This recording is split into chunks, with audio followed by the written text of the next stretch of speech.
مہمان اللہ کی رحمت۔ اشرف صاحب تھکے ماندے گھر لوٹے تو دیکھا ان کا 12 سالہ بیٹا کاشف اپنی ماں سے الجھ رہا ہے۔ کیا ہوا بھائی، آج موڈ خراب کیوں ہے؟ انہوں نے بیٹے سے پوچھا۔ ہونا کیا ہے پاپا، ابھی کچھ دن پہلے بڑی آنٹی اپنے بچوں کے ساتھ ہمارے گھر رہ کے گئی ہیں۔ آج مما جان چھوٹی آنٹی کو فون کر کے کہہ رہی تھی کہ ہمارے پاس کب آ رہی ہو۔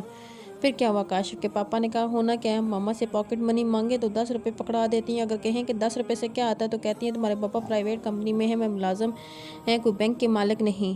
بھائی مہنگائی کے اس دور میں 10 روپے بھی مال غنیمت ہے۔ وہ تو ٹھیک ہے آنٹی کے بچوں کو تو بس 20 روپے دیتی ہیں، نان چنے دہی بلے بریڈ کھلاتی ہیں۔ کاش نے جواب دی مہمان تو اللہ کی رحمت ہوتے ہیں، ان کی خدمت کرنا ہمارے پیارے نبی صلی اللہ علیہ وسلم کی سنت ہے، تو آپ کی ٹھیک ہے، مگر اپنی پاکٹ بھی دیکھنی چاہیے۔ آپ کی سیلری 20,000 روپے ہے، اگر 2,000 خرچ کریں تو خراب ہوگا مہینہ۔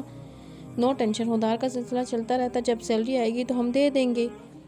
قسمت اپنے حصے کا رزق، مہمان جو ہے اپنی قسمت میں حصے کا رزق لے کر آتا ہے۔ ہمیں پتہ ہے کہ بظاہر مہمان کے آنے سے بجٹ خراب ہوتا ہے، مگر اس کے عوض اللہ ان کے گھر پر رحمتوں کی بارش کر دیتا ہے۔ ہمارے پیارے نبی موسیٰ علیہ السلام نے اللہ تعالیٰ سے پوچھا ہے میرے رب جب تو خوش ہوتا ہے تو کیا کرتا ہے؟ اللہ نے فرمایا میں مہمان بھیجتا ہوں۔ دوسری بار پوچھا اللہ تعالیٰ فرمایا میں بیٹیاں دیتا ہوں۔ تیسری بار پوچھا اللہ نے فرمایا بارش دیتا ہوں۔ آپ خود اندازہ لگاؤ کہ جس گھر پہ مہمان پر اللہ مہربان ہوتا ہے، وہ مہمان بھیجتا ہے۔ تو سنو، ایک زمانہ تھا جب لوگ گھروں میں مہمان آنے پر خوشیاں منایا کرتے تھے، اور یہ عالم ہوا کرتا تھا کہ اگر مہمان کسی کے گھر میں آتا تو پورے محلے کے گھرانے ایک ایک کر کے ان کی مہمان نوازی کرتے۔ مہمان دوسروں کے گھروں میں جانا جاتے تو ان کے گھر کھانا بھجوا جاتے۔ کیا اچھا زمانہ تھا، کیا اچھے لوگ تھے۔ زمین پر بچھی چٹائی دسترخوان لگاتا تھا جس پر مکئی جوار کی روٹی، لسی کا گلاس اور مکھن رکھ دیا جاتا، اور اگر پاپا جان آج کون سا دودھ لسی کا دور ہے، پیزا برگر کا دور ہے؟ بھائی وقت کی بات ہے۔ اچھا ایک اور واقعہ سنو۔ پیارے نبی صلی اللہ علیہ وسلم کے دور میں ایک خاتون نے آپ صلی اللہ علیہ وسلم کی خدمت میں پیش ہو کر کہا کہ اس کا شوہر روز کئی مہمانوں کو گھر لے آتا ہے۔ آپ نے کچھ نہ کہا، خاموش ہو گیا۔ آپ صلی اللہ علیہ وسلم نے اس خاتون کی بات سن لی، اور کچھ دنوں بعد آپ صلی اللہ علیہ وسلم نے اس کے شوہر سے کہا کہ گھر مہمان بن کر آنا چاہتے ہیں، کیونکہ اس شخص نے جب اپنی بیوی کو بتایا تو اس خاتون خانہ کو بے حد خوشی ہوئی۔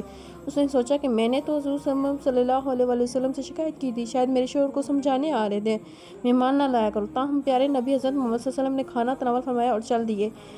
جب میں گھر سے جاؤں گا تو تمہاری بیوی مجھے جاتے ہوئے دیکھے۔ جب حضور صلی اللہ علیہ وسلم تشریف لے گئے تو اس وقت انہیں خانہ نے کیا دیکھا کہ آپ صلی اللہ علیہ وسلم کے پیچھے حشرات اور بلائیں بھی گھر سے باہر جا رہی ہیں۔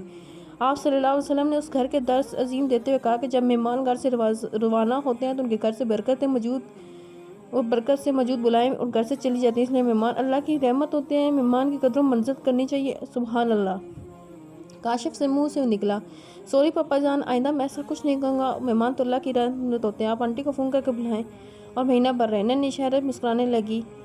آپ کو آج کی کہانی کیسی لگی ہے کمنٹ کر کے ضرور بتائیے گا، اور میری آئی ڈی کو سبسکرائب کیجیے گا۔